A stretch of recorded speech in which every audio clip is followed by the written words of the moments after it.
With just over a month to go until Election Day, the first and only meeting between the two men who hope to become vice president of the United States, Democratic Governor Tim Walz of Minnesota and Republican Senator J.D. Vance of Ohio. Now, this is likely the final debate of this election cycle, and voting is already underway in 20 states. CBS News polling shows this remains a race either presidential candidate could win. The CBS News vice presidential debate starts now. Fight for every single vote, and we're going to take this country back. And we are ready to continue to build the future together. We're going to turn this whole country red with President Donald J. Trump's leadership.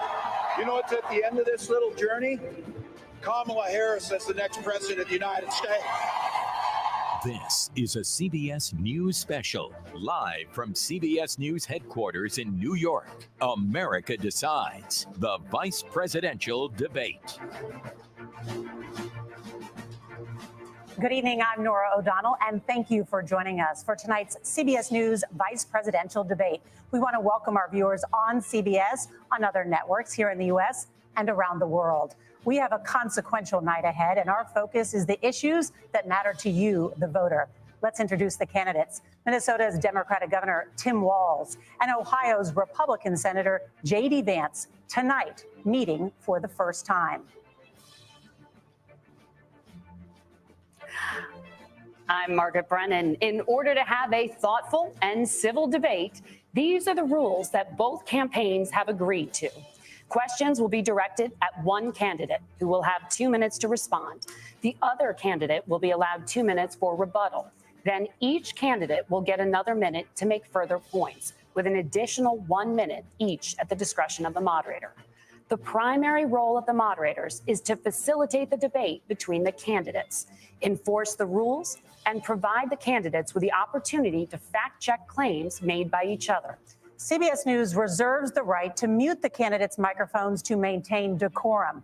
We have not shared the questions or topics with the campaigns. The stage is set. Governor, Senator, thank you for joining us. Let's get started. Tonight, our country is facing several unfolding crises. The Middle East is on the brink of war. Americans are suffering from the catastrophic impact of Hurricane Helene. And now a labor strike as 25,000 dock workers from Maine to Texas are picketing. We're going to begin tonight with the Middle East. Margaret. Thank you, Nora. Earlier today, Iran launched its largest attack yet on Israel, but that attack failed, thanks to joint U.S. and Israeli defensive action. President Biden has deployed more than 40,000 U.S. military personnel and assets to that region over the past year to try to prevent a regional war. Iran is weakened, but the U.S. still considers it the largest state sponsor of terrorism in the world, and it has drastically reduced the time it would take to develop a nuclear weapon. It is down now to 1 or 2 weeks' time.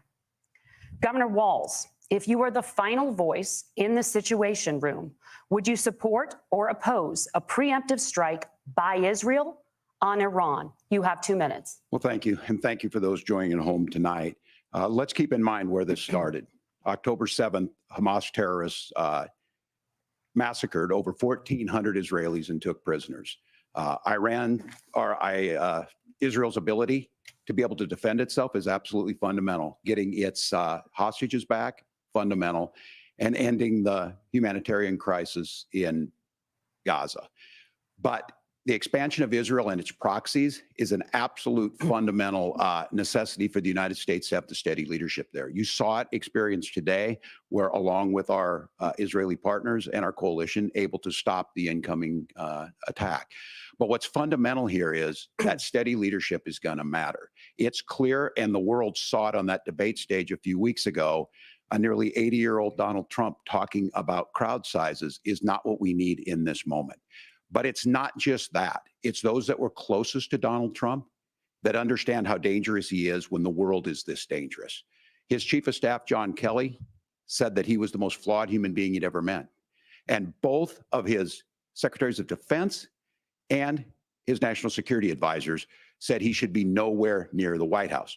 Now, the person closest to them, Donald Trump, said he's unfit for the highest office. That was Senator Vance. What we've seen out of Vice President Harris is we've seen steady leadership. We've seen a calmness that is able to draw on the coalitions to bring them together, understanding that our allies matter.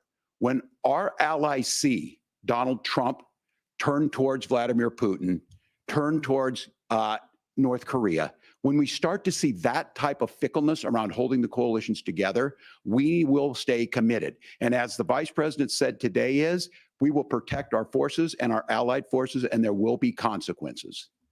Governor, your time is up. Senator Vance, the same question. Would you support or oppose a preemptive strike by Israel on Iran? You have 2 minutes. So, Margaret, I want to answer the question. First of all, thanks, Governor. Thanks to CBS for hosting the debate. And thanks, most importantly, to the American people who are watching this evening and caring enough about this country to pay attention to this vice presidential debate. I want to answer the question, but I want to actually give an introduction to myself a little bit because I recognize a lot of Americans don't know who either one of us are. I was raised in a working class family. My mother required food assistance for periods of her life. My grandmother required Social Security help to raise me. And she raised me in part because my own mother struggled with addiction for a big chunk of my early life. I went to college on the GI Bill after I enlisted in the Marine Corps and served in Iraq. And so I stand here asking to be your vice president with extraordinary gratitude for this country, for the American dream that made it possible for me to live my dreams. And most importantly, I know that a lot of you are worried about the chaos in the world and the feeling that the American dream is unattainable. I want to try to convince you tonight over the next 90 minutes that if we get better leadership in the White House, if we get Donald Trump back in the White House, the American dream is going to be attainable once again. Now, to answer this particular question, we have to remember that as much as Governor Walz just accused Donald Trump of being an agent of chaos, Donald Trump actually delivered stability in the world, and he did it by establishing effective deterrence. People were afraid of stepping out of line. Iran, which launched this attack, has received over $100 billion in unfrozen assets thanks to the Kamala Harris administration.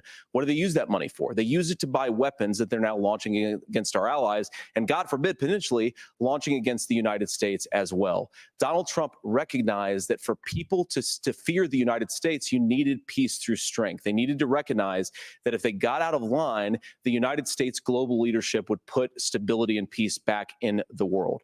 Now, you asked about a preemptive strike, Margaret, and I want to answer the question. Look, it is up to Israel what they think they need to do to keep their country safe, and we should support our allies wherever they are when they're fighting the bad guys. I think that's the right approach to take with the Israel question. Thank you, Senator. Governor Walz, do you care to respond to any of the allegations? Well, look, Donald Trump was in office. We'll sometimes hear a revisionist history, but when Donald Trump was in office, it was Donald Trump who we had a coalition of nations that had boxed Iran's nuclear program in, the inability to advance it. Donald Trump pulled that program and put nothing else in its place. So Iran is closer to a nuclear weapon than they were before because of Donald Trump's fickle leadership. And when Iran shot down an American aircraft in international airspace, Donald Trump tweeted, because that's the standard diplomacy of Donald Trump. And when Iranian missiles did fall near U.S. troops and they received traumatic brain injuries, Donald Trump wrote it off as headaches. Look, our allies understand that Donald Trump is fickle. He will go to whoever has the most flattery or where it makes sense to him. Steady leadership like you witnessed today, like you witnessed in April. Both Iranian attacks were repelled. Our coalition is strong, and we need the steady leadership that Kamala Harris is providing.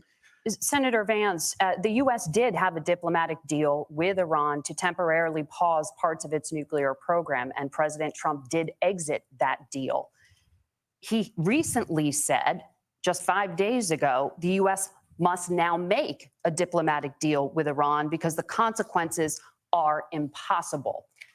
Did he make a mistake? You have 1 minute. Well, first of all, Margaret, diplomacy is not a dirty word, but I think that's something that Governor Walz just said is quite extraordinary. You yourself just said Iran is as close to a nuclear weapon today as they have ever been. And Governor Walz, you blame Donald Trump. Who has been the vice president for the last 3.5 years? And the answer is your running mate, not mine. Donald Trump consistently made the world more secure. Now, we talk about what the sequence of events that led us to where we are right now, and you can't ignore October the 7th, which I appreciate Governor Walz bringing up. But when did Iran and Hamas and their proxies attack Israel? It was during the administration of Kamala Harris. So Governor Walz can criticize Donald Trump's tweets, but effective, smart diplomacy and peace through strength is how you bring stability back to a very broken world. Donald Trump has already done it once before. Ask yourself at home, when was the last time, I'm 40 years old, when was the last time that an American president didn't have a major conflict break out? The only answer is during the 4 years that Donald Trump was president. Gentlemen, we have a lot to get to. Nora? Margaret, thank you. Let's turn now to Hurricane Helene. The storm could become one of the deadliest on record. More than 160 people are dead and hundreds more are missing. Scientists say climate change makes these hurricanes larger, stronger, and more deadly because of the historic rainfall. Senator Vance, according to CBS News polling, 7 in 10 Americans and more than 60% of Republicans under the age of 45 favor the U.S. taking steps to try and reduce climate change.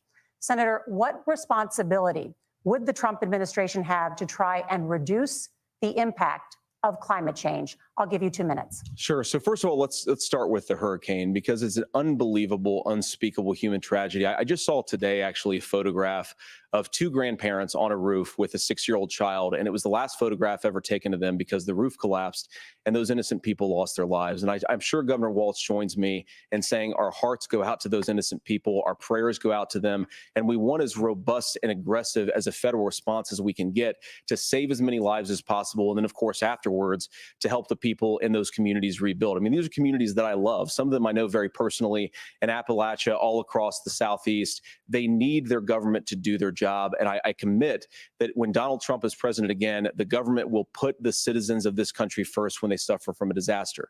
And Nora, you asked about climate change. I think this is a very important issue. Look, a lot of people are justifiably worried about all these crazy weather patterns. I think it's important for us, first of all, to say, Donald Trump and I support clean air, clean water. We want the environment to be cleaner and safer. But one of the things that I've noticed some of our Democratic friends talking a lot about is a concern about carbon emissions, this idea that carbon emissions drives all of the climate change. Well, let's just say that's true, just for the sake of argument, so we're not arguing about weird science. Let's just say that's true. Well, if you believe that, what would you want to do? The answer is that you'd want to reshore as much American manufacturing as possible, and you'd want to produce as much energy as possible in the United States of America, because we're the cleanest economy in the entire world. What have Kamala Harris's policies actually led to? More energy production in China, more manufacturing overseas, more doing business in some of the dirtiest parts of the entire world. And when I say that, I mean the amount of carbon emissions they're doing per unit of economic output. So if we actually care about getting cleaner air and cleaner water, the best thing to do is to double down and invest in American workers and the American people. And unfortunately, Kamala Harris has done exactly the opposite.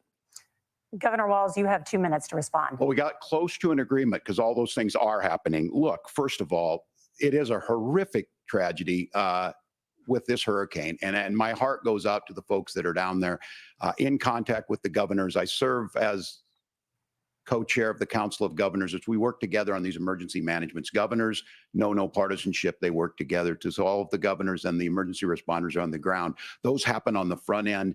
The federal government comes in, makes sure they're there to that we recover. But we're still in that phase where we need to make sure that they're staying there, staying focused. Now, look, coming back to the climate change issue, there's no doubt this thing roared onto the scene faster and stronger than anything we've seen.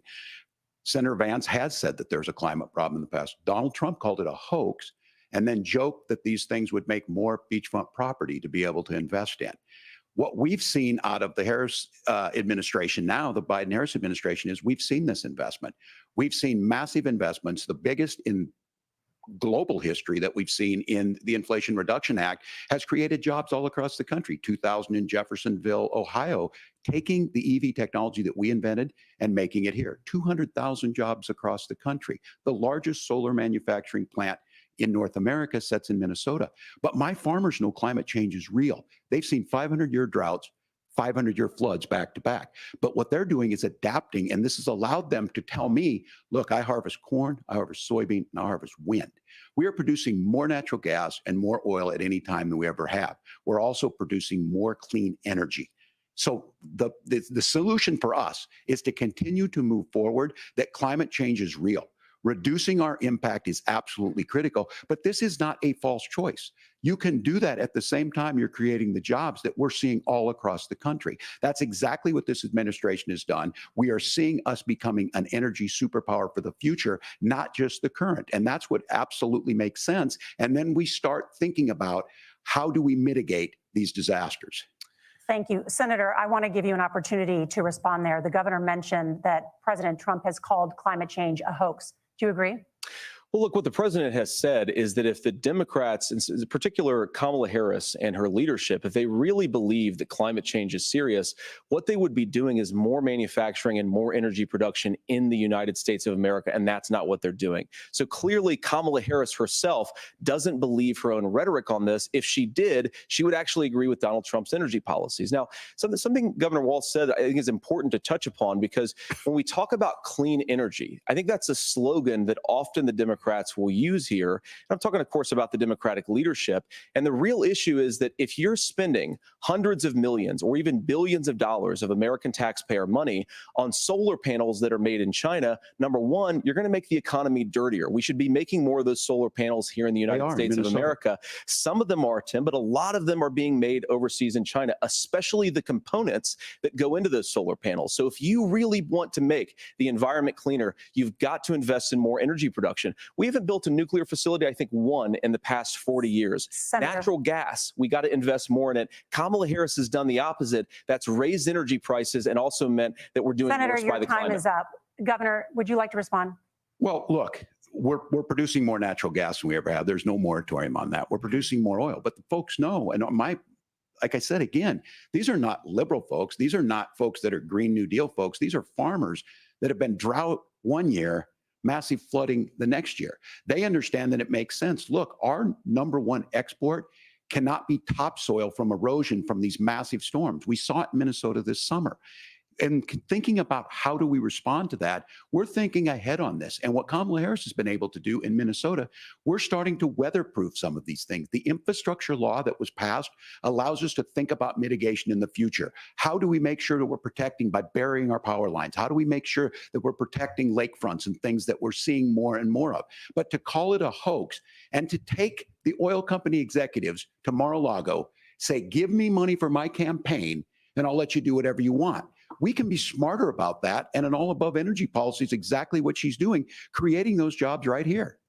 Governor, your time is up. The overwhelming consensus among scientists is that the Earth's climate is warming at an unprecedented rate. Margaret. Thank you, Nora. We're going to turn now to immigration. The crisis at the U.S.-Mexico border consistently ranks as one of the top issues for American voters. Senator Vance, your campaign is pledging to carry out the largest mass deportation plan in American history and to use the U.S. military to do so. Could you be more specific about exactly how this will work? For example, would you deport parents who have entered the U.S. illegally and separate them from any of their children who were born on U.S. soil? You have 2 minutes. So first of all, Margaret, before we talk about deportations, we have to stop the bleeding. We have a historic immigration crisis because Kamala Harris started and said that she wanted to undo all of Donald Trump's border policies. 94 executive orders suspending deportations, decriminalizing illegal aliens, massively increasing the asylum fraud that exists in our system. That has opened the floodgates. And what it's meant is that a lot of fentanyl is coming into our country. I had a mother who struggled with opioid addiction and has gotten clean. I don't want people who are struggling with addiction to be deprived of their second chance because Kamala Harris let in fentanyl into our communities at record levels. So you've got to stop the bleeding. You've got to re-implement Donald Trump's border policies, build the wall, re-implement deportations. And that gets me to your point, Margaret, about what do we actually do? So we've got 25 million illegal aliens who are here in the country. What do we do with them? I think the first thing that we do is we start with the criminal migrants. About 1 million of those people have committed some form of crime in addition to crossing the border illegally. I think you start with deportations on those folks. And then I think you make it harder for illegal aliens to undercut the wages of American workers. A lot of people will go home if they can't work for less than minimum wage in our own country. And by the way, that'll be really good for our workers who just want to earn a fair wage for doing a good day's work. And the final point, Margaret, is you ask about family separation. Right now in this country, Margaret, we have 320,000 children that the Department of Homeland Security has effectively lost. Some of them have been sex trafficked. Some of them hopefully are at homes with their families. Some of them have been used as drug trafficking mules. The real family separation policy in this country is unfortunately Kamala Harris's wide open southern border. And I'd ask my fellow Americans to remember, when she came into office, she said she was going to do this. Real leadership would be saying, you know what, I screwed up. We're going to go back to Donald Trump's border policies. I wish that she would do that. It would be good for all of us. Governor, do you care to respond to any of those specific allegations, including that the vice president is, quote, letting in fentanyl and using kids as drug mules, among other things regarding children? The drug mule is not true, but I will say about this, about the fentanyl, because this is a crisis of this, the opioid crisis. And the good news on this is the last 12 months saw the largest decrease in opioid deaths in our nation's history, 30% decrease in Ohio, but there's still more work to do. But let's go back to this on immigration. Kamala Harris was the attorney general of the largest state and a border state in California. She's the only person in this race who prosecuted transnational gangs for human trafficking and drug interventions. But look, we all want to solve this. Most of us want to solve this, and that is the United States Congress. That's the Border Patrol agents. That's the Chamber of Commerce. That's most Americans out here. That's why we had the fairest and the toughest bill on immigration that this nation's seen. It was crafted by a conservative senator from Oklahoma, James Lankford. I know him. He's super conservative, but he's a man of principle, wants to get it done. Democrats and Republicans worked on this piece of legislation. The Border Patrol said, this is what we need in here. These are the experts. And the Chamber of Commerce and the Wall Street Journal said, pass this thing. Kamala Harris helped get there. 1,500 new border agents, detection for drugs, DOJ money to speed up these the adjudications on this, just what America wants. But as soon as I was getting ready to pass and actually tackle this, Donald Trump said no, told them to vote against it because it gives him a campaign issue. It gives him to, what would Donald Trump talk about if we actually did some of these things? And they need to be done by the legislature. You can't just do this through the executive branch. So look, we have the options to do this. Donald Trump had 4 years. He had 4 years to do this. And he promised you, America, how easy it would be. I'll build you a big, beautiful wall, and Mexico will pay for it. Less than 2% of that wall got built, and Mexico didn't pay a dime.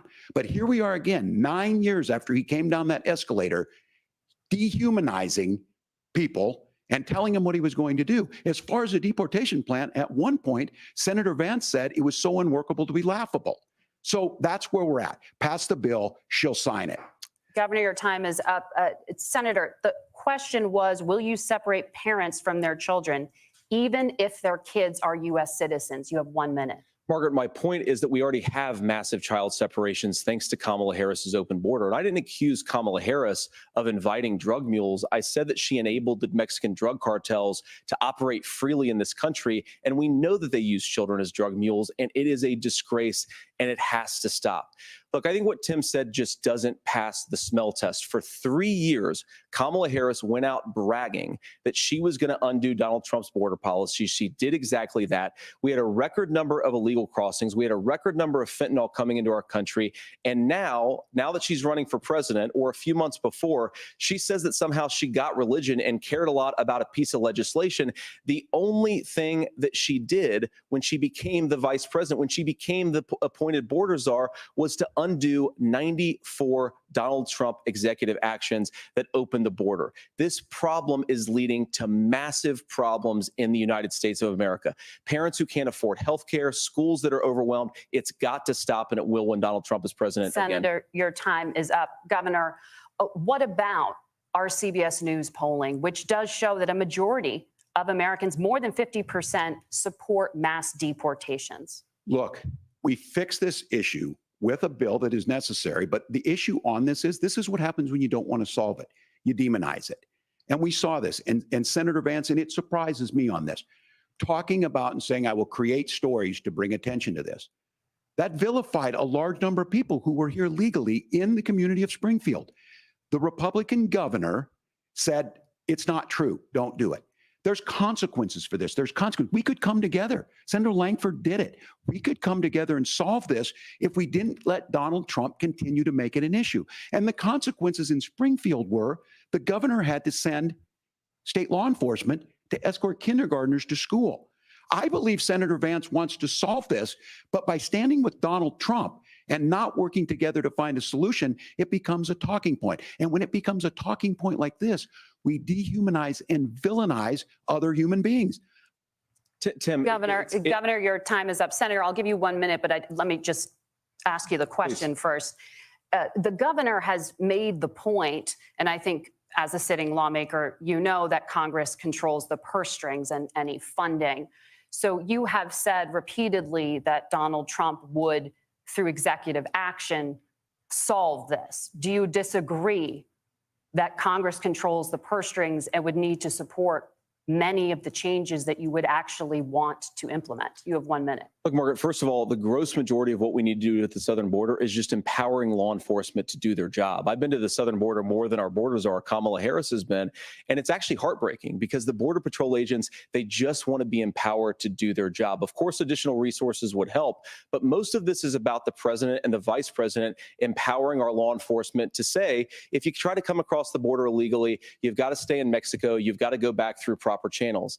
Now, Governor Walz brought up the community of Springfield, and he's very worried about the things that I've said in Springfield. Look, in Springfield, Ohio, and in communities all across this country, you've got schools that are overwhelmed. You've got hospitals that are overwhelmed. You have got housing that is totally unaffordable because we brought in millions of illegal immigrants to compete with Americans for scarce homes. The people that I'm most worried about in Springfield, Ohio, are the American citizens who have had their lives destroyed by Kamala Harris's open border. It is a disgrace, Tim. And I actually think, I agree with you. I think you want to solve this problem, but I don't think that Kamala Harris does. Senator, your time is up. Governor, you have 1 minute to respond. Yeah, well, it is law enforcement that asked for the bill. They helped craft it. They're the ones that supported it. That's because they know we need to do this. Look, this issue of continuing to bring this up, of not dealing with it, of blaming migrants for everything. On housing, we could talk a little bit about Wall Street speculators buying up housing and making them less affordable, but it becomes a blame. Look, this bill also gives the money necessary to adjudicate. I agree. It should not take 7 years for an asylum claim to be done. This bill gets it done in 90 days. Then you start to make a difference in this, and you start to adhere to what we know, American principles. I don't talk about my faith a lot, but Matthew 25:40 talks about, to the least amongst us, you do unto me. I think that's true of most Americans. They simply want order to it. This bill does it. It's funded. It's supported by the people who do it. And it lets us keep our dignity about how we treat other people. Thank you, Governor. And just to clarify for our viewers, Springfield, Ohio does have a large number of Haitian migrants who have legal status, temporary protected status. Well, Margaret, but Thank you. Senator, we have so much to get to. Margaret, I think it's important We're because going to turn now to the debate, economy. Thank Margaret, you. the rules were that The you guys economy, weren't going to fact check. And since you're fact checking me, I think it's important to say what's actually going on. So there's an application called the CBP One app, where you can go on as an illegal migrant, apply for asylum or apply for parole, and be granted legal status at the wave of a Kamala Harris open border wand.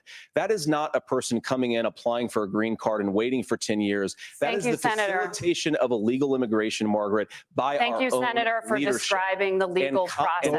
We have so much to get to, Senator. Those laws have been on the books since 1990. Thank you, gentlemen. The We CBP want to have One app has not been on the books since 1990. It's something that Kamala Harris created, Margaret. Gentlemen, the audience can't hear you because your mics are cut. We have so much we want to get to. Thank you for explaining the legal process. Nora. Thank you, Margaret. The economy is a top concern for voters. Each of your campaigns has released an economic plan. So let's talk about the specifics. Governor Walz, Vice President Harris unveiled a plan that includes billions in tax credits for manufacturing, housing, and a renewed child tax credit. The Wharton School says your proposals will increase the nation's deficit by $1.2 trillion. How would you pay for that without ballooning the deficit? Governor, I'll give you 2 minutes. Yeah, thank you. And Kamala Harris and I do believe in the middle class because that's where we come from. We both grew up in that. We understand. So those of you out there listening tonight, you're hearing a lot of stuff back and forth, and it's good. It's healthy. That's what this is supposed to happen. You should be listening. How's this going to impact me? The bold forward plan that Kamala Harris put out there is talking about this housing issue.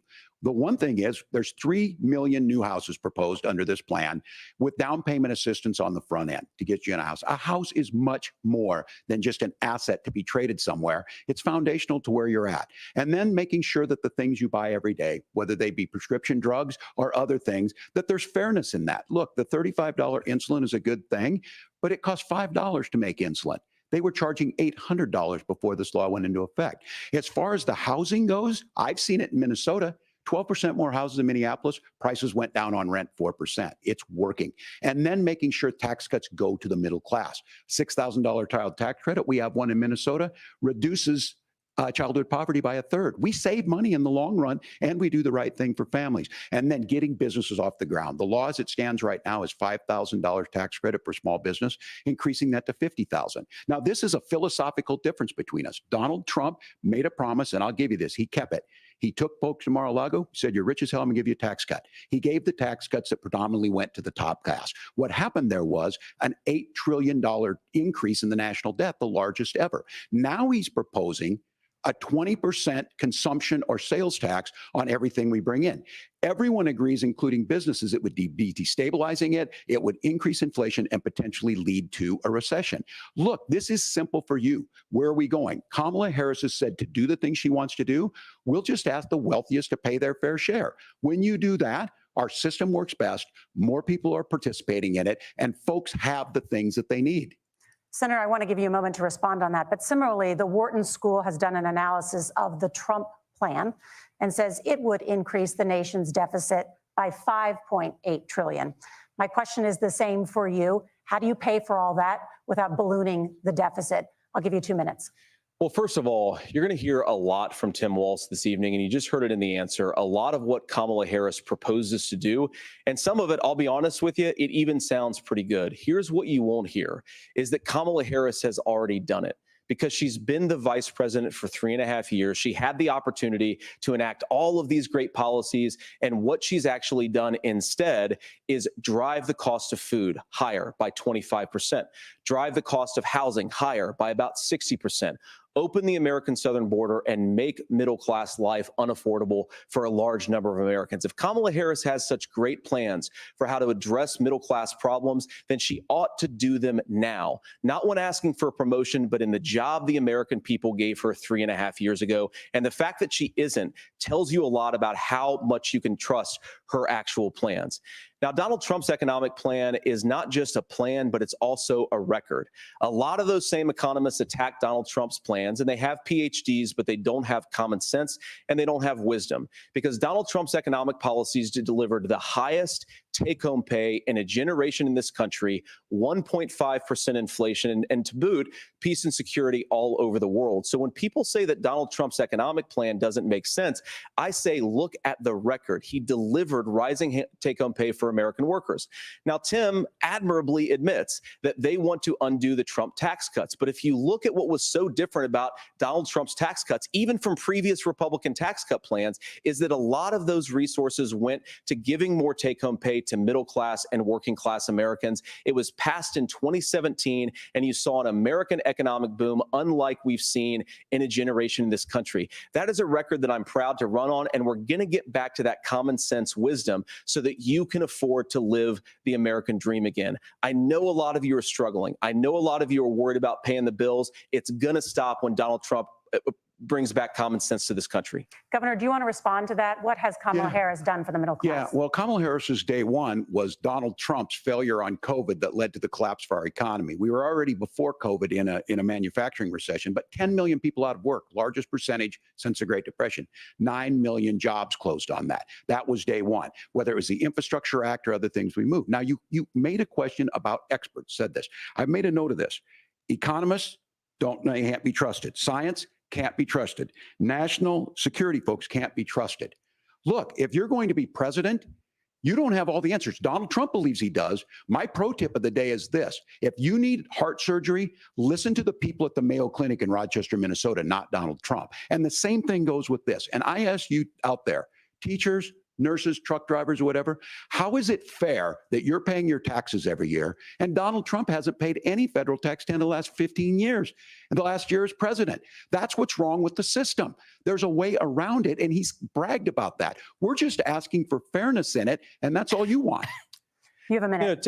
Governor, you say trust the experts. But those same experts for 40 years said that if we shipped our manufacturing base off to China, we'd get cheaper goods. They lied about that. They said if we shipped our industrial base off to other countries, to Mexico and elsewhere, it would make the middle class stronger. They were wrong about that. They were wrong about the idea that if we made America less self-reliant, less productive in our own nation, that it would somehow make us better off, and they were wrong about it. And for the first time in a generation, Donald Trump had the wisdom and the courage to say to that bipartisan consensus, we're not doing it anymore. We're bringing American manufacturing back. We're unleashing American energy. We're going to make more of our own stuff. And this isn't just an economic issue. I mean, I've got 3 beautiful little kids at home, 7, 4, and 2, and I love them very much, and I hope they're in bed right now. But look, so many of the drugs, the pharmaceuticals that we put in the bodies of our children are manufactured by nations that hate us. This has to stop. And we're not going to stop it by listening to experts. We're going to stop it by listening to common sense wisdom, which is what Donald Trump governed on. Senator, your time is up. Governor Walz, can you address that? I mean, voters say they trust Donald Trump on the economy more. Why? Well, if you're listening tonight and you want billionaires to get tax cuts, you heard what the numbers were. Look, I'm a union guy on this. I'm not a guy who wanted to ship things overseas, but I understand that, look, we produce soybeans and corn. We need to have fair trading partners. That's something that we believe in. I think the thing that most concerns me on this is Donald Trump was the guy who created the largest trade deficit in American history with China. So the rhetoric is good. Much of what the senator said right there, I'm in agreement with him on this. I watched it happen too. I watched it to my communities, and we talked about that. But we had people undercutting the right to collectively bargain. We had right to work states made it more difficult. We had companies that were willing to ship it over, and we saw people profit. Folks that are venture capital in some cases, putting money into companies that were overseas. We're in agreement that we bring those home. The issue is Donald Trump is talking about it. Kamala Harris has a record, 250,000 more manufacturing jobs just out of the IRA. May I respond to that? Yes. So appreciate that. So if you notice, what Governor Walz just did is he said, first of all, Donald Trump has to listen to the experts.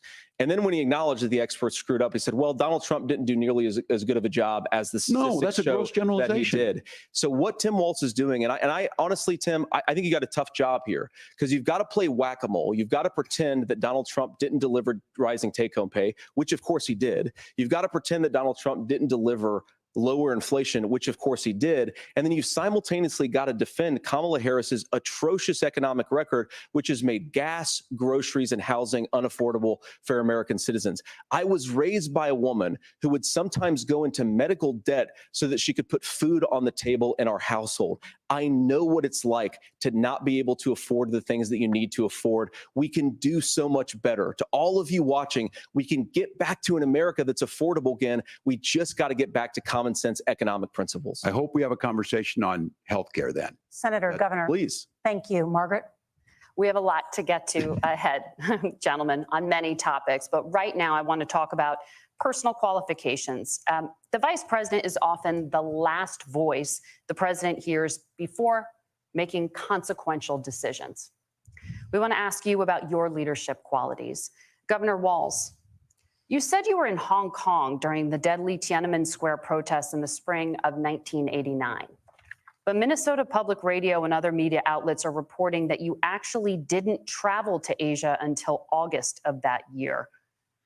Can you explain that discrepancy? Yeah, well, and to the folks out there who didn't get at the top of this, look, I grew up in small rural Nebraska, town of 400, town that you rode your bike with your buddies till the streetlights come on, and I'm proud of that service. I joined the National Guard at 17, worked on family farms, and then I used the GI Bill to become a teacher, passionate about it, a young teacher. My first year out, I got the opportunity in the summer of '89 to travel to China.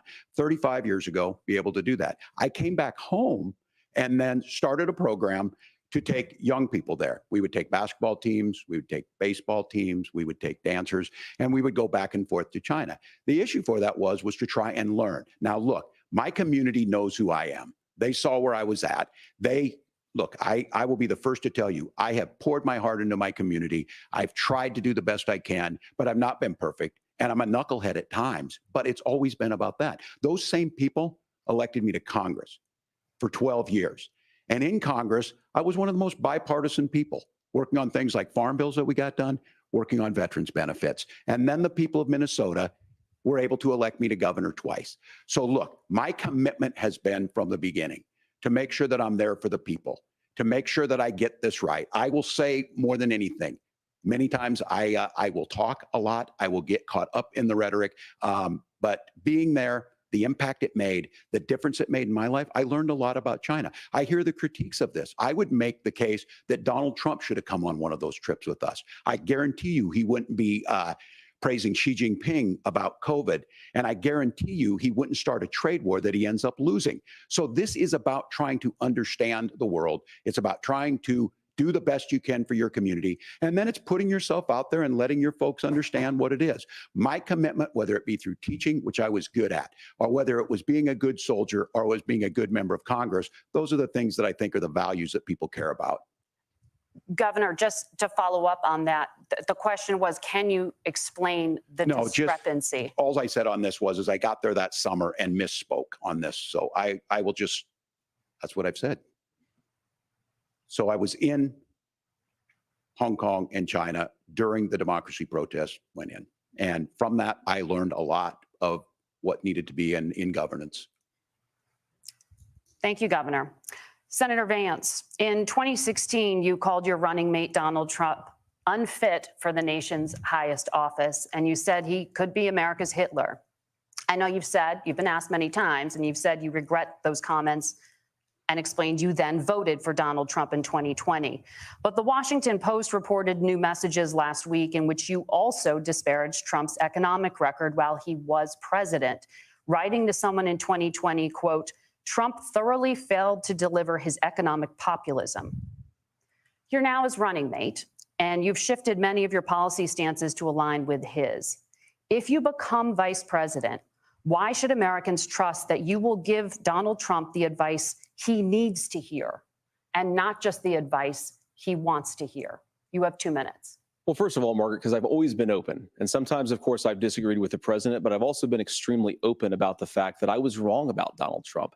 I was wrong, first of all, because I believed some of the media stories that turned out to be dishonest fabrications of his record. But most importantly, Donald Trump delivered for the American people. Rising wages, rising take-home pay, an economy that worked for normal Americans, a secure southern border, a lot of things, frankly, that I didn't think he'd be able to deliver on. And yeah, when you screw up, when you misspeak, when you get something wrong and you change your mind, you ought to be honest with the American people about it. It's one of the reasons, Margaret, why I've done so many interviews is because I think it's important to actually explain to the American people where I come down on the issues and what changed. Now, you pointed out the messages from 2020. Margaret, I've been extremely consistent that I think there were a lot of things that we could have done better in the Trump administration the first round if Congress was doing its job. I strongly believe, and I've been a United States Senator, that Congress is not just a high-class debating society. It's not just a forum for senators and congressmen to whine about problems. It's a forum to govern. So there were a lot of things on the border, on tariffs, for example, where I think that we could have done so much more if the Republican Congress and the Democrats in Congress had been a little bit better about how they govern the country. They were so obsessed with impeaching Donald Trump, they couldn't actually govern. And I want to talk about this tariff issue in particular, Margaret, because Tim just accused this of being a national sales tax. Look, the one thing, and you're probably surprised to hear me praising Joe Biden, but the one thing that Joe Biden did is he continued some of the Trump tariffs that protected American manufacturing jobs. And it's the one issue, the most pro-worker part of the Biden administration, it's the one issue where Kamala Harris has run away from Joe Biden's record. Think about this. If you're trying to employ slave laborers in China at $3 a day, you're going to do that and undercut the wages of American workers unless our country stands up for itself and says you're not accessing our markets unless you're paying middle-class Americans a fair wage. Senator, your time is up. Nora? Thank you. Now to the issue of reproductive rights. Governor Walz, after Roe versus Wade was overturned, you signed a bill into law that made Minnesota one of the least restrictive states in the nation when it comes to abortion. Former President Trump said in the last debate that you believe abortion, quote, in the 9th month is absolutely fine. Yes or no? Is that what you support? I'll give you 2 minutes. That's not what the bill says, but look, this issue is what's on everyone's mind. Donald Trump put this all into motion. He brags about how great it was that he put the judges in and overturned Roe versus Wade, 52 years of personal autonomy. And then he tells us, oh, we send it to the states. It's a beautiful thing. Amanda Zaworski would disagree with you on it's a beautiful thing. A young bride in Texas waiting for their child at 18 weeks. She has a complication, a tear in the membrane. She needs to go in. The medical care at that point needs to be decided by the doctor. And that would have been an abortion. But in Texas, that would have put them in legal jeopardy. She went home, got sepsis, nearly dies, and now she may have difficulty having children. Or in Kentucky, Hadley Duvall, a 12-year-old child raped and impregnated by her stepfather. Those are horrific. Now, when God asked about that, Senator Vance said 2 wrongs don't make a right. There is no right in this. So in Minnesota, what we did was restore Roe versus Wade. We made sure that we put women in charge of their health care. But look, this is not where, if you don't know Amanda or a Hadley, you soon will. Their Project 2025 is going to have a registry of pregnancies. It's going to make it more difficult, if not impossible, to get contraception and limit access, if not eliminate access to infertility treatments. For so many of you out there listening, me included, infertility treatments are why I have a child. That's nobody else's business, but those things are being proposed.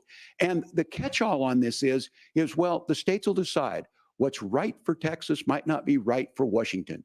That's not how this works. This is basic human right. We have seen maternal mortality skyrocket in Texas, outpacing many other countries in the world. This is about healthcare. In Minnesota, we are ranked first in healthcare for a reason. We trust women, we trust doctors. Senator, do you want to respond to the governor's claim? Will you create a federal pregnancy monitoring agency? No, Nora, certainly we won't. And I want to talk about this issue because I know a lot of Americans care about it, and I know a lot of Americans don't agree with everything that I've ever said on this topic. And, you know, I grew up in a working class family in a neighborhood where I knew a lot of young women who had unplanned pregnancies and decided to terminate those pregnancies because they feel like they didn't have any other options. And, you know, one of them is actually very dear to me. And I know she's watching tonight, and I love you. And she told me something a couple years ago that she felt like if she hadn't had that abortion, that it would have destroyed her life because she was in an abusive relationship. And I think that what I take from that as a Republican who proudly wants to protect innocent life in this country, who proudly wants to protect the vulnerable, is that my party, we've got to do so much better of a job at earning the American people's trust back on this issue where they frankly just don't trust us. And I think that's one of the things that Donald Trump and I are endeavoring to do. I want us as a Republican Party to be pro-family in the fullest sense of the word. I want us to support fertility treatments. I want us to make it easier for moms to afford to have babies. I want it to make it easier for young families to afford a home so they can afford a place to raise that family. And I think there's so much that we can do on the public policy front just to give women more options. Now, of course, Donald Trump has been very clear that on the abortion policy specifically, that we have a big country and it's diverse. And California has a different viewpoint on this than Georgia. Georgia has a different viewpoint from Arizona. And the proper way to handle this, as messy as democracy sometimes is to let voters make these decisions, let the individual states make their abortion policy. And I think that's what makes the most sense in a very big, a very diverse, and let's be honest, sometimes a very, very messy and divided country. Governor, would you like to respond and also answer the question about restrictions? Yeah, well, the question got asked and Donald Trump made the accusation that wasn't true about Minnesota. Well, let me tell you about this idea that there's diverse states. There's a young woman named Amber Thurman. She happened to be in Georgia, a restrictive state. Because of that, she had to travel a long distance to North Carolina to try and get her care. Amber Thurman died in that journey back and forth. The fact of the matter is, how can we as a nation say that your life and your rights, as basic as the right to control your own body, is determined on geography? There's a very real chance had Amber Thurman lived in Minnesota, she would be alive today. That's why the restoration of Roe versus Wade. When you listen to Vice President Harris talk about this subject and you hear me talk about it, you hear us talking exactly the same. Donald Trump is trying to figure out how to get the political right of this. I agree with a lot of what Senator Vance said about what's happening. His running mate, though, does not. And that's the problem. Governor, your time is up. Senator, let me ask you about that. He mentioned, it was, I think, referring to a national ban. In the past, you have supported a federal ban on abortion after 15 weeks. In fact, you said if someone can't support legislation like that, quote, you are making the United States the most barbaric pro-abortion regime anywhere in the entire world. My question is, why have you changed your position? Well, Nora, first of all, I never supported a national ban. I did when I was running for Senate in 2022 talk about setting some minimum national standard. For example, we have a partial birth abortion ban in place in this country at the federal level. I don't think anybody's trying to get rid of that, or at least I hope not, though I know that Democrats have taken a very radical pro-abortion stance. But Nora, one of the things that changed is in the state of Ohio, we had a referendum in 2023, and the people of Ohio voted overwhelmingly, by the way, against my position. And I think that what I learned from that, Nora, is that we've got to do a better job at winning back people's trust. So many young women would love to have families. So many young women also see an unplanned pregnancy as something that's going to destroy their livelihood, destroy their education, destroy their relationships. And we have got to earn people's trust back. And that's why Donald Trump and I are committed to pursuing pro-family policies, making childcare more accessible, making fertility treatments more accessible, because we've got to do a better job at that. And that's what real leadership is. Governor, your response. I'm going to respond on the pro-abortion piece of that. No, we're not. We're pro-women. We're pro-freedom to make your own choice. We know what the implications are to not be that. Women having miscarriages, women not getting the care, physicians feeling like they may be prosecuted for providing that care. And as far as making sure that we're educating our children and giving them options, Minnesota's a state with one of the lowest teen pregnancy rates.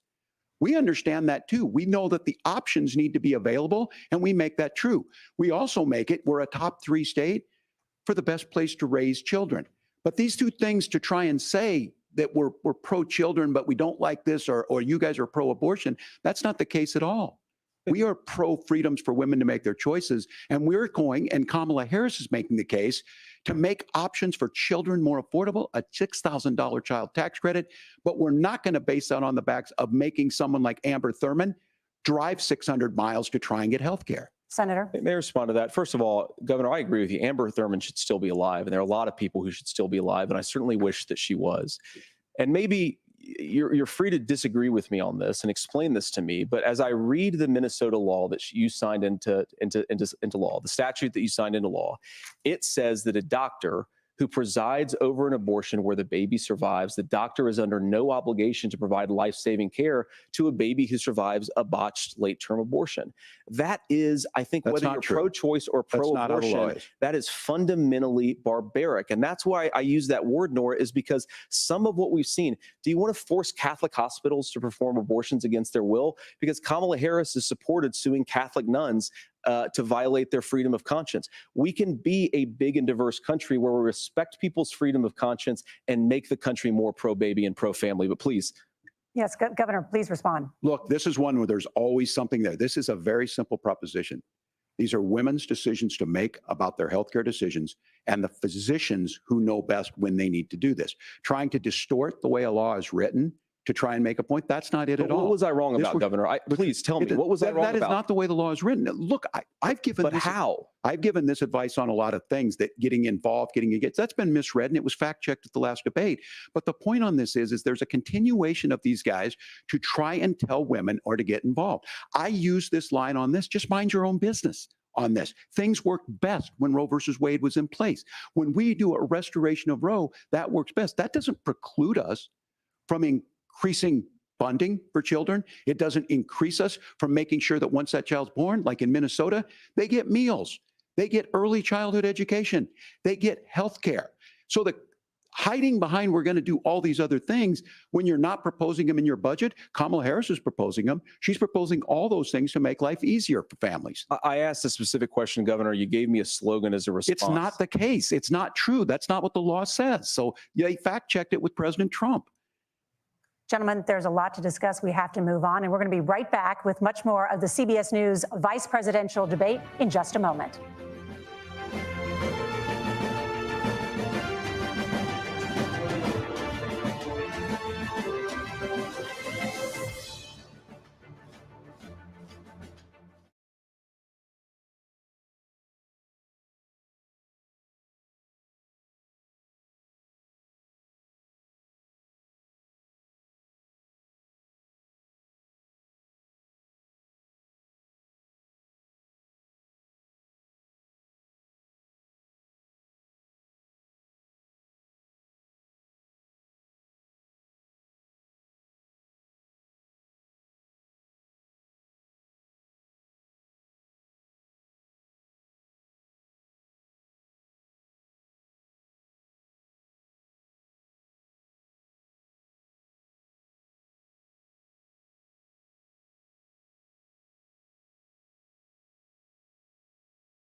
Welcome back to the CBS News vice presidential debate. We want to turn now to America's gun violence epidemic. The leading cause of death for children and teens in America is by firearms. Senator Vance, you oppose most gun legislation that Democrats claim would curb gun violence. You oppose red flag gun laws and legislation to ban certain semi-automatic rifles, including AR-15s. So let me ask you, earlier this year, for the first time, the parents of a school shooter were convicted of involuntary manslaughter and sentenced to 10 years in prison. Do you think holding parents responsible could curb mass shootings? I'll give you 2 minutes. Yeah, well, Nora, on that particular case, I don't know the full details, but I certainly trust local law enforcement and local authorities to make those decisions. I think in some cases the answer is going to be yes, and in some cases the answer is going to be no. And the details really matter here, of course. For example, if a kid steals a gun, that's going to be different than if a parent hands over a gun knowing that their kid is potentially dangerous. But look, I want to just sort of speak as a father of 3 beautiful little kids, and our oldest is now in 2nd grade. And like a lot of parents, we send our kids to school with such hope and such joy and such pride at their little faces on the first day of school. And we know, unfortunately, that a lot of kids are going to experience this terrible epidemic of gun violence. And of course, our hearts go out to the families that are affected by this terrible stuff. And we do have to do better. And I think that Governor Walz and I actually probably agree that we need to do better on this. The question is just, how do we actually do it? Now, here's something that really bothers me and worries me about this epidemic of violence. The gross majority, close to 90% in some of the statistics I've seen, of the gun violence in this country is committed with illegally obtained firearms. And while we're on that topic, we know that thanks to Kamala Harris's open border, we've seen a massive influx in the number of illegal guns run by the Mexican drug cartels. So that number, the amount of illegal guns in our country is higher today than it was 3.5 years ago. But what do we do about the schools? What do we do to protect our kids? And I think the answer is, and I say this not loving the answer, because I don't want my kids to go to school in a school that feels unsafe or where there are visible signs of security. But I unfortunately think that we have to increase security in our schools. We have to make the doors lock better. We have to make the doors stronger. We've got to make the windows stronger. And of course, we've got to increase school resource officers, because the idea that we can magically wave a wand and take guns out of the hands of bad guys, it just doesn't fit with recent experience. So we've got to make our schools safer. And I think we've got to have some common sense bipartisan solutions for how to do that. Governor, you have 2 minutes. Well, I think all the parents watching tonight, this is your biggest nightmare. Look, I got a 17-year-old, and he witnessed a shooting at a community center playing volleyball. Those things don't leave you. As a member of Congress, I sat in my office surrounded by dozens of the Sandy Hook parents, and they were looking at my 7-year-old picture on the wall. Their 7-year-old were dead, and they were asking us to do something. And look, I'm a hunter. I own firearms. The vice president is. We understand that the Second Amendment is there, but our first responsibility is to our kids to figure this out. In Minnesota, we've enacted enhanced red flag laws, enhanced background checks, and we can start to get data. But here's the problem. If we really want to solve this, we've got folks that won't allow research to be even done on gun violence. And this idea that we should just live with it, and here's what I do think, that this is a good start to the conversation. I 100% believe that Senator Vance hates it when these kids, it's abhorrent and it breaks your heart. I agree with that.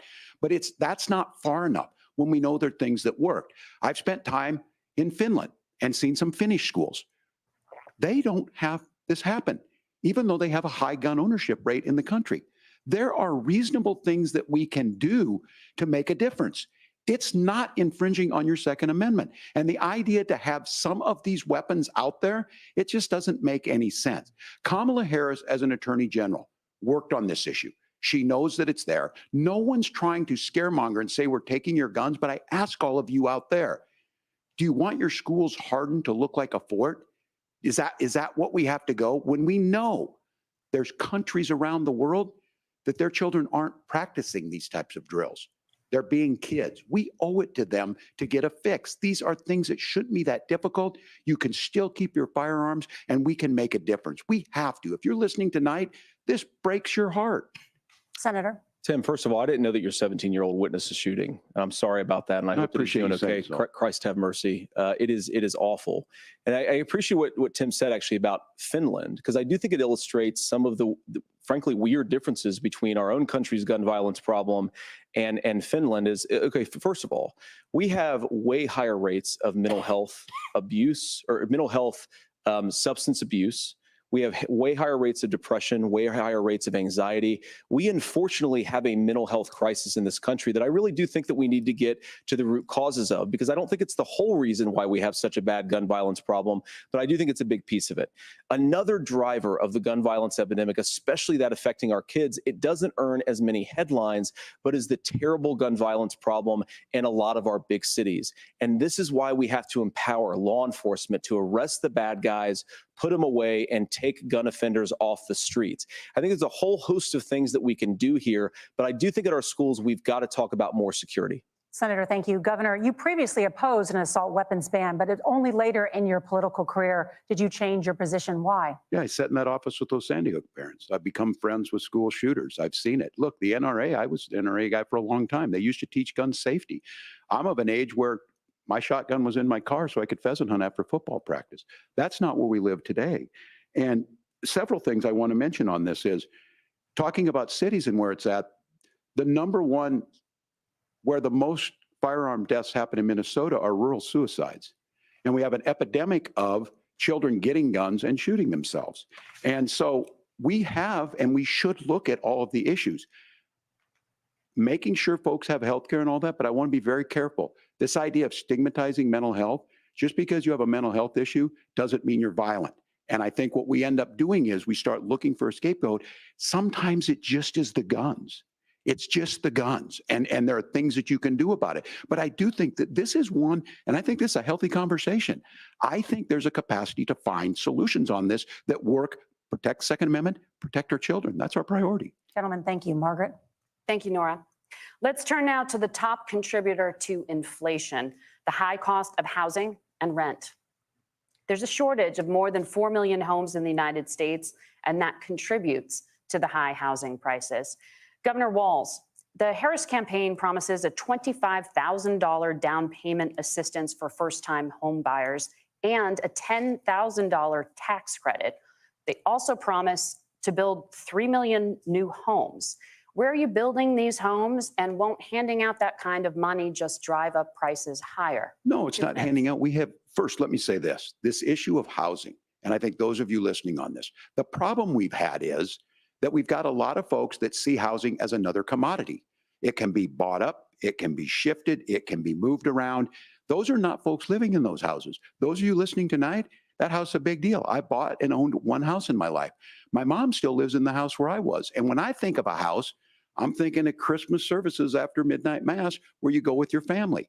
We need to make it more affordable. And one of the things, as I said, this program that the vice president is pushing forward and bringing a new way of approaching this is something we're doing in Minnesota from that lead. We in the state invested in making sure our housing was the biggest investment that we'd ever made in housing. It starts to make it easier. We cut some of the red tape. Local folks, look, we can't do it at the federal level, but local folks make it easier to build those homes. And then that down payment assistance. I can tell all of you out there, one of the, certainly for me, using the GI Bill was one thing, but a veteran's home loan, the big thing about a veteran's home loan is you don't have to pay the down payment. Those are things that make it there. Now, look, you're going to pay it back and you're going to pay your mortgage. Those are things that we know in the long run, the appreciated value, the generational wealth that's created from it. And I will give Minneapolis an example. Minneapolis is the one city where we've seen the lowest inflation rates. We've seen a 12% increase in stock because we've put some of these things in, and we're implementing a state program to make sure we give some of that down payment assistance. We get it back from people because here's what we know.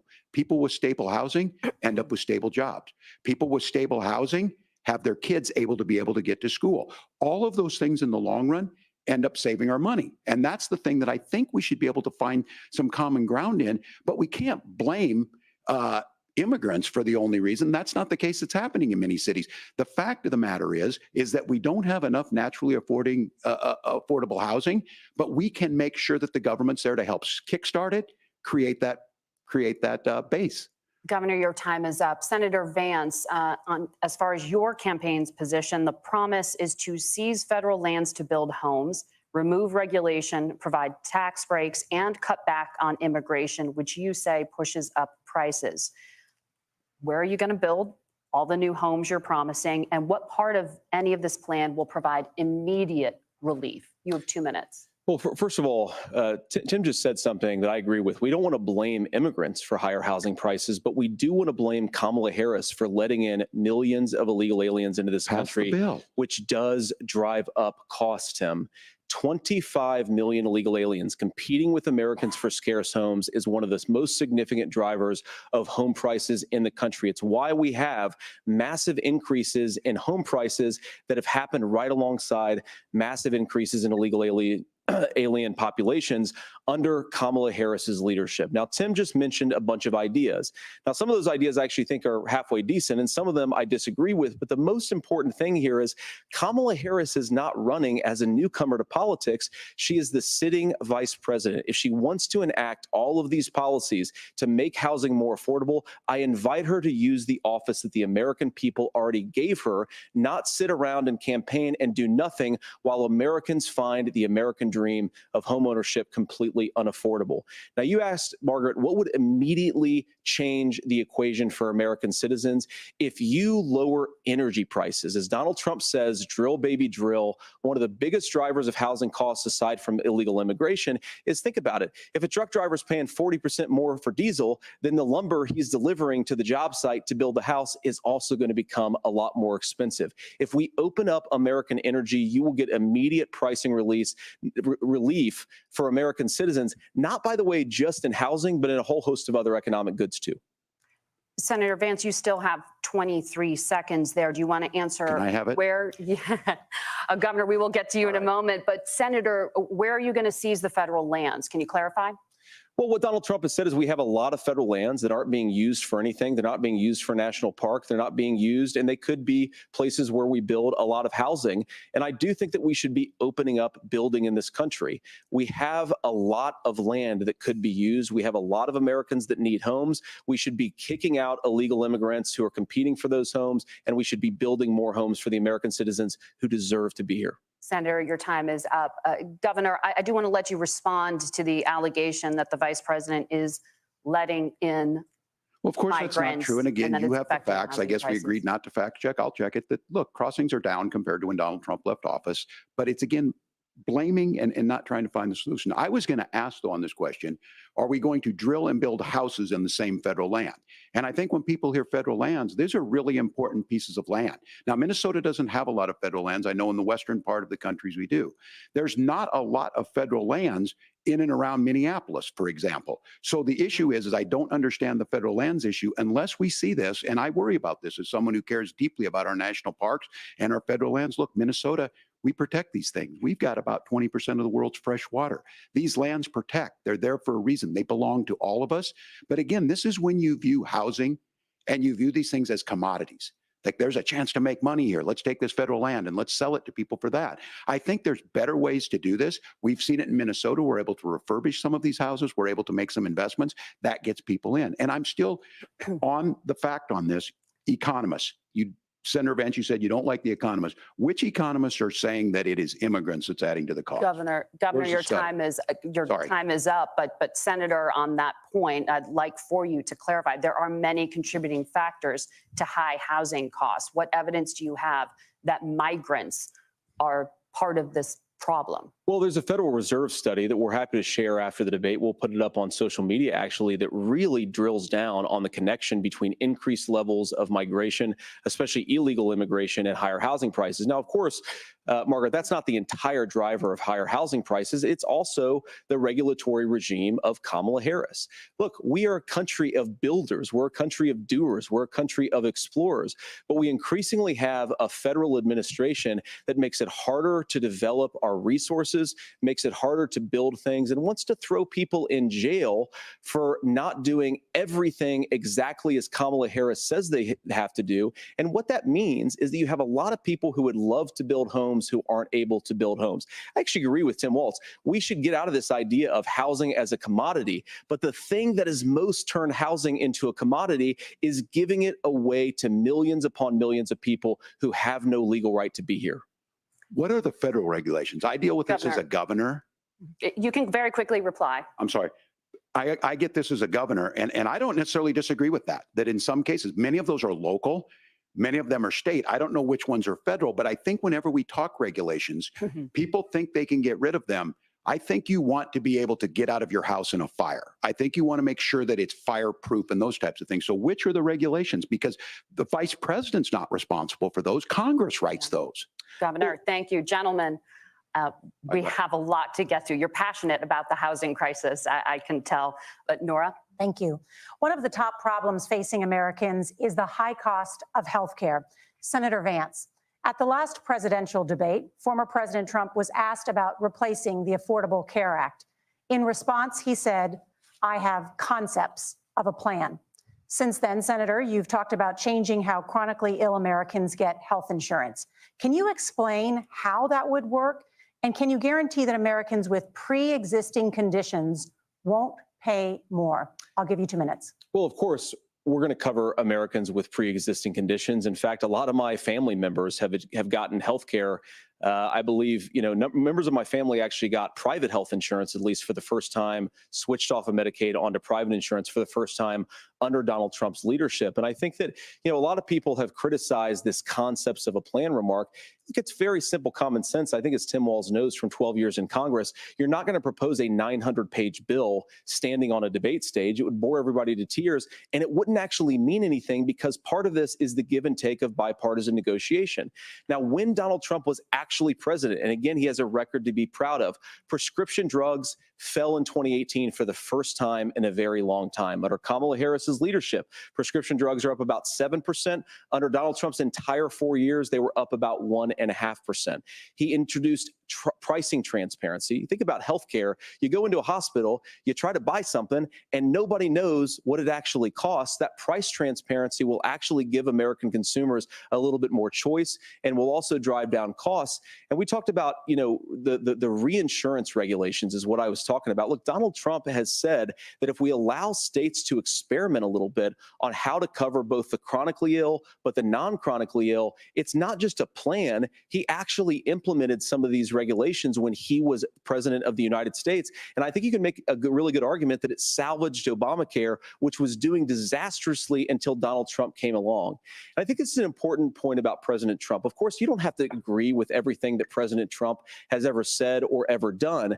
But when Obamacare was crushing under the weight of its own regulatory burden and healthcare costs, Donald Trump could have destroyed the program. Instead, he worked in a bipartisan way to ensure that Americans had access to affordable care. It's not perfect, of course, and there's so much more that we can do, but I think that Donald Trump has earned the right to put in place some better healthcare policies. He's earned it because he did it successfully the first time. Governor? All right, here's where being an old guy gives you some history. I was there at the creation of the ACA.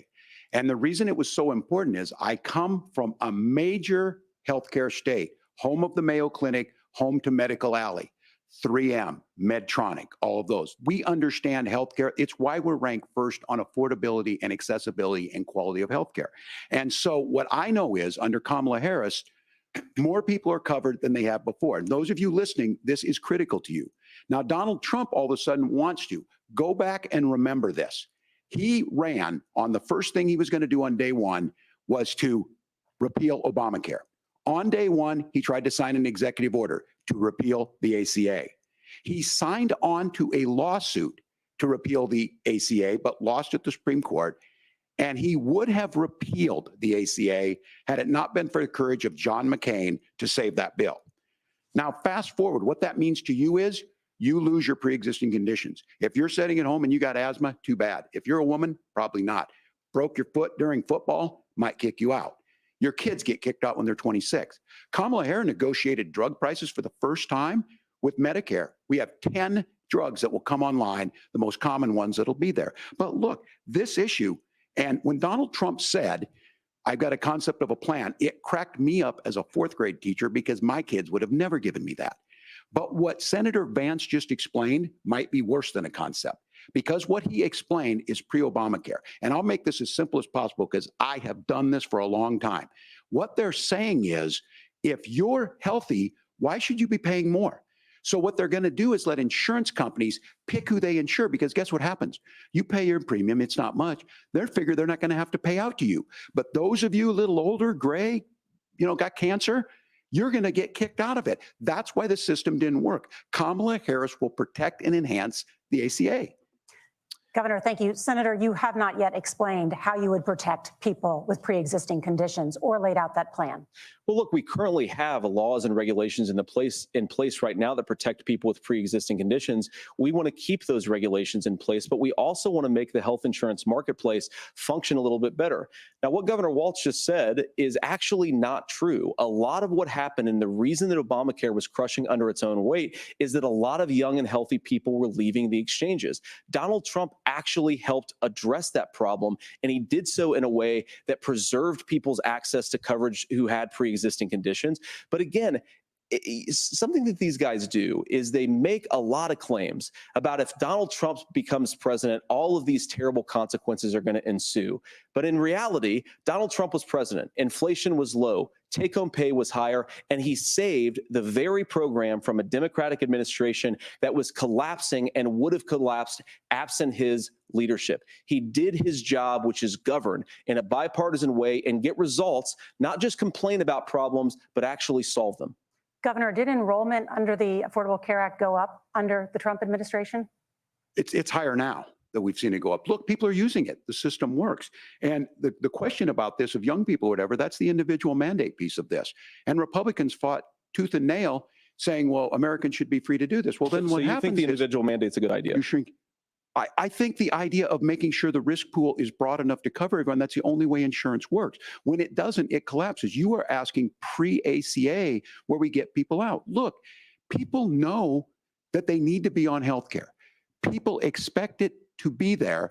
And when we are able to make it, and we are making it this way, when we incentivize people to be in the market, when we help people who might not be able to afford it get there, and we make sure then when you get sick and old, it's there for you. Because I heard people say, well, I don't want to buy into Medicare or whatever. Good luck buying health care once you get past 70. So look, the ACA works. We can continue to do better. Kamala Harris did that. The way she made everything better was negotiating those 10 drugs on Medicare for the first time in American history. Thank you. Margaret. Can I address that? I apologize. We're out of time. ahead, We have a Laura. number of subjects to discuss. Margaret. Let's talk about families in America. There is a child care crisis Sure. in this country, and the United States is one of the very few developed countries in the world without a national paid leave program for new parents. Governor Walz, you said that if Democrats win both the White House and Congress, this is a day one priority for you. How long should employers be required to pay workers while they are home taking care of their newborns? You have 2 minutes. Yeah, well, that's negotiable, and that's what Congress worked. But here's what the deal is. Americans sitting out there right now, you may work for a big company. Look, we're home in Minnesota to some of the largest Fortune 500 companies. Kamala Harris knows that in California. Those companies provide paid family medical leave. One is, I think they're moral and they think it's a good thing, but it also keeps their employees healthy. We in Minnesota passed a paid family medical leave. You have a child, and I had to go back to work 5 days after my kids were born. This allows you to stay home a certain amount of time. What we know is that gets the child off to a better start. The family works better. We stay in their employers. We get more consistency in that. So Kamala Harris has made it a priority. We implemented it in Minnesota and we see growth. That's how you become a pro-business state. But the negotiations on it, and here's the issue. Those big companies are able to offer it. Those of you out there who don't have it, just imagine what happens if you get cancer or your child gets sick. We know what happens. You end up staying home. In some places, that means no paycheck because you've got no protection on that. This is the case of an economy that Donald Trump has set for the wealthiest amongst us. He's willing to give those tax breaks to the wealthiest. He's willing to say, bust those unions up, do whatever. What we're saying is the economy works best when it works for all of us. And so a paid family medical leave program, and I will tell you, go to the families or go to the businesses and ask them. As far as childcare on this, you have to take it at both the supply and the demand side.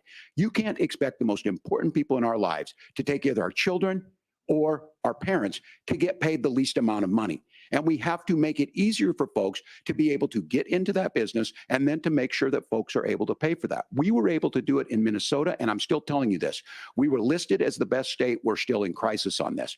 A federal program of paid family and medical leave and help with this will enhance our workforce, enhance our families, and make it easier to have the children that you want. Governor, your time is up. Senator, do you support a national paid leave program? And if so, for how long should employers be mandated to pay their employees while they are home taking care of their newborn? You have 2 minutes. Yeah, well, first of all, Margaret, a number of my Republican colleagues and some Democrats, too, have worked on this issue. And I think there is a bipartisan solution here because a lot of us care about this issue. I mean, look, I speak from this very personally because I'm married to a beautiful woman who is an incredible mother to our 3 beautiful kids, but is also a very, very brilliant corporate litigator. And I'm so proud of her. But being a working mom, even for somebody with all of the advantages of my wife, is extraordinarily difficult.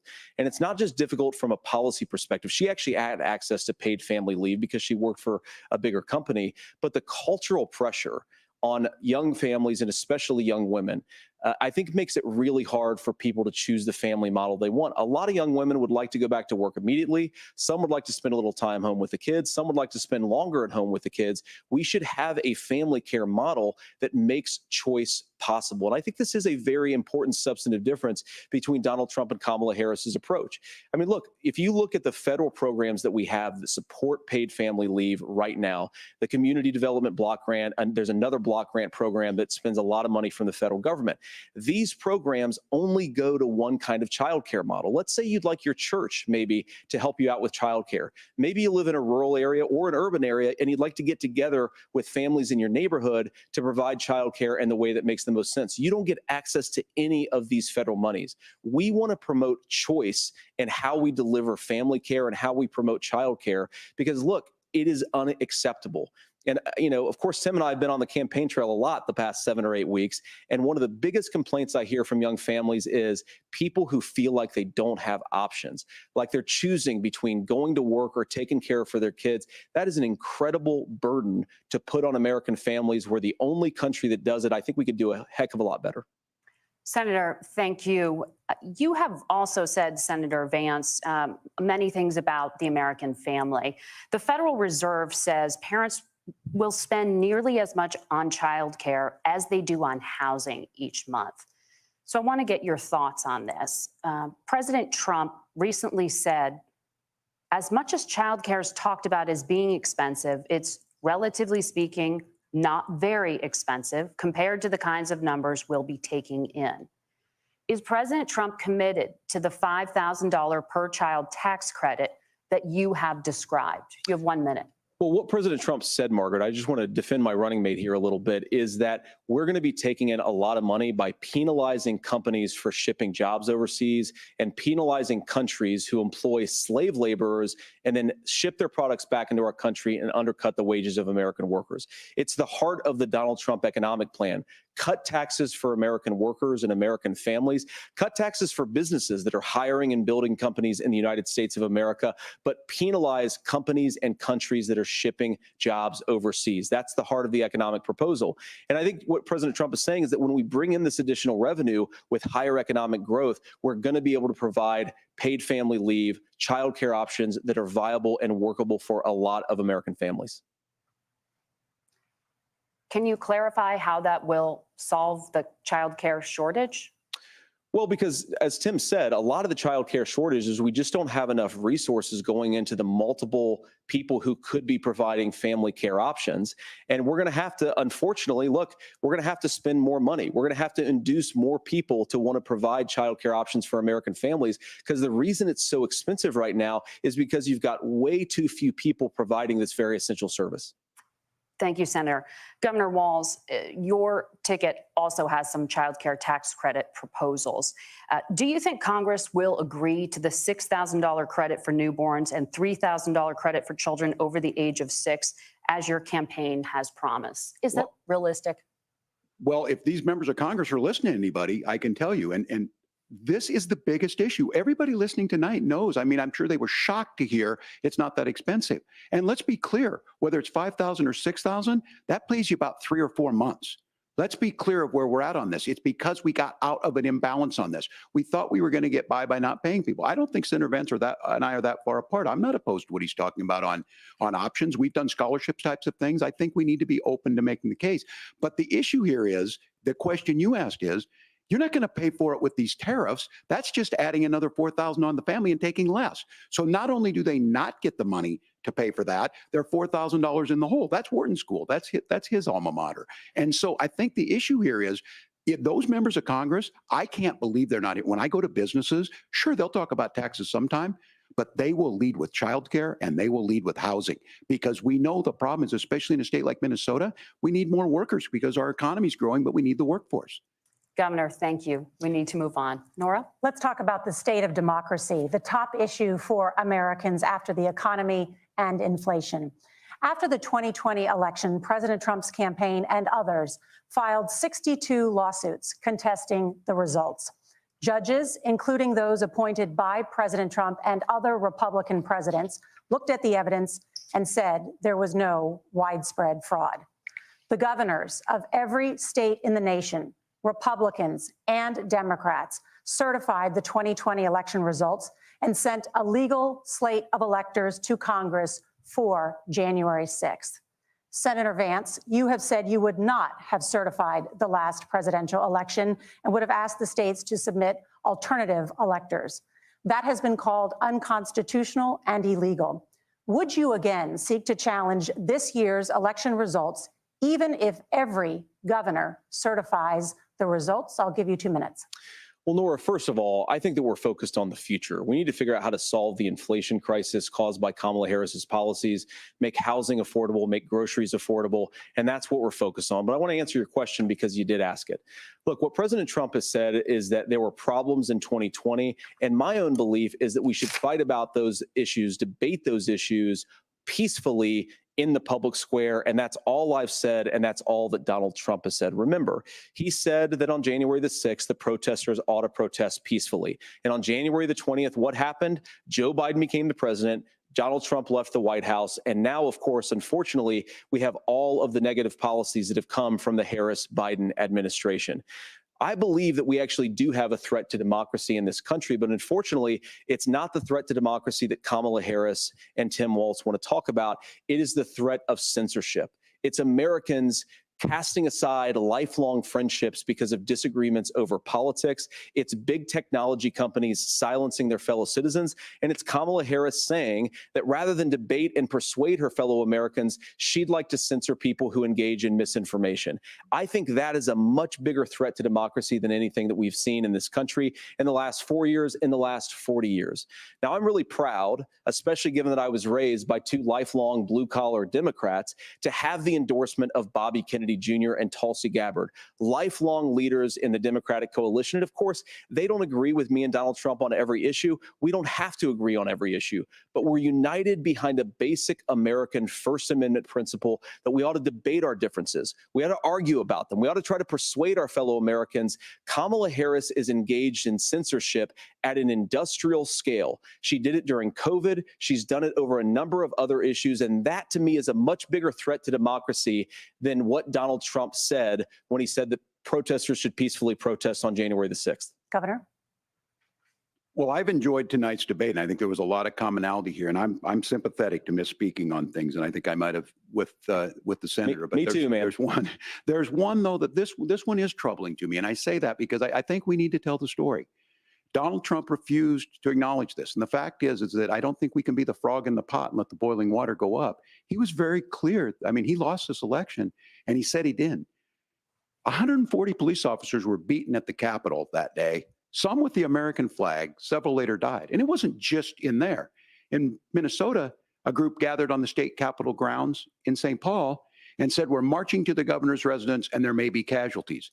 The only person there was my son and his dog, who was rushed out crying by state police. That issue and Mike Pence standing there as they were chanting, hang Mike Pence. Mike Pence made the right decision. So, Senator, it was adjudicated over and over and over. I worked with kids long enough to know, and I said as a football coach, sometimes you really want to win, but the democracy is bigger than winning an election. You shake hands, and then you try and do everything you can to help the other side win. That's what was at stake here. Now, the thing I'm most concerned about is the idea that imprisoning your political opponents, already laying the groundwork for people not accepting this. And a president's words matter. A president's words matter. People hear that. So I think this issue of settling our differences at the ballot box, shaking hands when we lose, being honest about it, but to deny what happened on January 6th, the first time in American history that a president or anyone tried to overturn a fair election and the peaceful transfer of power. And here we are 4 years later in the same boat. I will tell you this, that when this is over, we need to shake hands this election, and the winner needs to be the winner. This has got to stop. It's tearing our country apart. Margaret? Senator Vance, did you want to respond to that?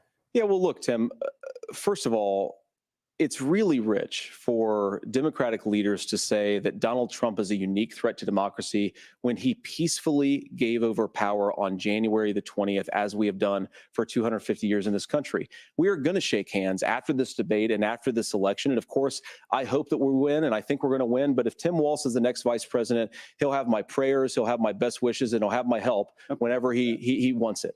But we have to remember that for years in this country, Democrats protested the results of elections. Hillary Clinton in 2016 said that Donald Trump had the election stolen by Vladimir Putin because the Russians bought like $500,000 worth of Facebook ads. This has been going on for a long time. And if we want to say that we need to respect the results of the election, I'm on board. But if we want to say, as Tim Walz is saying, that this is just a problem that Republicans have had, I don't buy that. Governor. January 6th was not Facebook ads. And I think a revisionist history on this. Look, I don't understand how we got to this point. But the issue was that happened. Donald Trump can do it. And all of us say there's no place for this. It has massive repercussions. This idea that there's censorship to stop people from threatening to kill someone, threatening to do something, that's not censorship. Censorship is book banning. We've seen that. We've seen that brought up. I just think for everyone tonight, and I'm going to thank Senator Vance. I think this is the conversation they want to hear. And I think there's a lot of agreement, but this is one that we are miles apart on. This was a threat to our democracy in a way that we had not seen. And it manifested itself because of Donald Trump's inability to say. He is still saying he didn't lose the election. I would just ask that. Did he lose the 2020 election? Tim, I'm focused on the future. Did Kamala Harris censor Americans from speaking their mind in the wake of the 2020 COVID situation? That is a damning non-answer. It's a damning non-answer for you to not talk about censorship. Obviously, Donald Trump and I think that there were problems in 2020. We've talked about it. I'm happy to talk about it further. But you guys attack us for not believing in democracy. The most sacred right under the United States democracy is the First Amendment. You yourself have said there's no First Amendment right to misinformation. Kamala Harris wants to use the power of government and big tech to silence people from speaking their minds. That is a threat to democracy that will long outlive this present political moment. I would like Democrats and Republicans to both reject censorship. Let's persuade one another. Let's argue about ideas, and then let's come together afterwards. You can't yell fire in a crowded theater. That's the test. That's the Supreme Court test. Tim, fire in a crowded theater. You guys wanted to kick people off of Facebook for saying that toddlers shouldn't wear masks. Senator, the governor does have the floor. Fire in a crowded theater. That is criticizing the policies of the government, which is the right of every American. Senator, the governor does have the floor for 1 minute to respond to you. Yeah. Well, I don't run Facebook. What I do know is I see a candidate out there who refused, and now again, and this, I'm pretty shocked by this. He lost the election. This is not a debate. It's not anything anywhere other than in Donald Trump's world. Because look, when Mike Pence made that decision to certify that election, that's why Mike Pence isn't on this stage. What I'm concerned about is, where is the firewall with Donald Trump? Where is the firewall if he knows he could do anything, including taking an election, and his vice president's not going to stand to it? That's what we're asking you, America. Will you stand up? Will you keep your oath of office, even if the president doesn't? And I think Kamala Harris would agree. She wouldn't have picked me if she didn't think I would do that. because of course that's what we would do. So America, I think you've got a really clear choice on this election of who's going to honor that democracy and who's going to honor Donald Trump. Governor, your time is up. Thank you, gentlemen. We will be right back with both of our candidates. The CBS News vice presidential debate continues.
Welcome back to the CBS News vice presidential debate. It is now time for the closing statement. Senator Vance won the virtual coin toss and elected to go last. So, Governor Walz, you are first. You have 2 minutes. Well, thank you, Senator Vance. Thank you to CBS News. And most importantly, thank you to all of you. If you're still up and the folks who miss Dancing with Our Stars, I appreciate it. But look, the support of the democracy matters. It matters that you're here. And I'm as surprised as anybody of this coalition that Kamala Harris has built, from Bernie Sanders to Dick Cheney to Taylor Swift, and a whole bunch of folks in between there. And they don't all agree on everything, but they are truly optimistic people. They believe in a positive future of this country and one where our politics can be better than it is. And I have to tell you, that better than it is the sense of optimism that there can be an opportunity economy that works for everyone, not just to get by, but to get ahead. And the idea that freedom really means something, not the freedom of government to be in your bedroom or exam room, but the freedom for you to make choices about yourself. Now, look, we all know who Donald Trump is. He's told us, and as Maya Angelou said, believe him when he told you that. His first inaugural address talked about American carnage, and then he spent 4 years trying to maybe do that. Senator Vance tonight made it clear he will stand with Donald Trump's agenda. He will continue to push down that road. Excuse me. Kamala Harris gives us a different option. Now, I'll have to tell you, I'm going to be careful about the quotes, but there's one that Senator Vance said that does resonate with me. He said, Donald Trump makes the people I care about afraid. A lot of America feels that way. We don't need to be afraid. Franklin Roosevelt was right. All we have to fear is fear itself. Kamala Harris is bringing us a new way forward. She's bringing us a politics of joy. She's bringing real solutions for the middle class, and she's centering you at the heart of that. All the while asking everyone, join this movement, make your voices heard. Let's look for a new day where everybody gets that opportunity and everybody gets a chance to thrive. I humbly ask for your vote on November 5th for Kamala Harris. Governor Walz, thank you. Senator Vance, your closing statement. Well, I want to thank Governor Walz, you folks at CBS, and of course the American people for tuning in this evening. And one of the issues we didn't talk about was energy. And I remember when I was being raised by my grandmother, when she didn't have enough money to turn on the heat some nights because Ohio gets pretty cold at night and because money was often very tight. And I believe, as a person who wants to be your next vice president, that we are a rich and prosperous enough country where every American, whether they're rich or poor, ought to be able to turn on their heat in the middle of a cold winter night. That's gotten more difficult thanks to Kamala Harris's energy policies. I believe that whether you're rich or poor, you ought to be able to afford a nice meal for your family. That's gotten harder because of Kamala Harris's policies. I believe that whether you're rich or poor, you ought to be able to afford to buy a house. You ought to be able to live in safe neighborhoods. You ought to not have your communities flooded with fentanyl. And that too has gotten harder with Kamala because of Kamala Harris's policies. Now, I've been in politics long enough to do what Kamala Harris does when she stands before the American people and says that on day one, she's going to work on all these challenges I just listed. She's been the vice president for 3.5 years. Day one was 1,400 days ago, and her policies have made these problems worse. Now, I believe that we have the most beautiful country in the world. I meet people on the campaign trail who can't afford food, but have the grace and generosity to ask me how I'm doing and to tell me they're praying for my family. What that has taught me is that we have the greatest country, the most beautiful country, going to be able to achieve their full dreams with the broken leadership that we have in Washington. They're not going to be able to live their American dream if we do the same thing that we've been doing for the last 3.5 years. We need change. We need a new direction. We need a president who has already done this once before and did it well. Please vote for Donald Trump. And whether you vote for me or vote for Tim Walz, I just want to say I'm so proud to be doing this, and I'm rooting for you. God bless you and good night. Senator Vance, thank you. And thank you both for participating in the only vice presidential debate of this election cycle. I'm Margaret Brennan. And I'm Nora O'Donnell. And a reminder, there are just 35 days until Election Day. Please get out and vote. And for all of us here at CBS News, thank you and good night.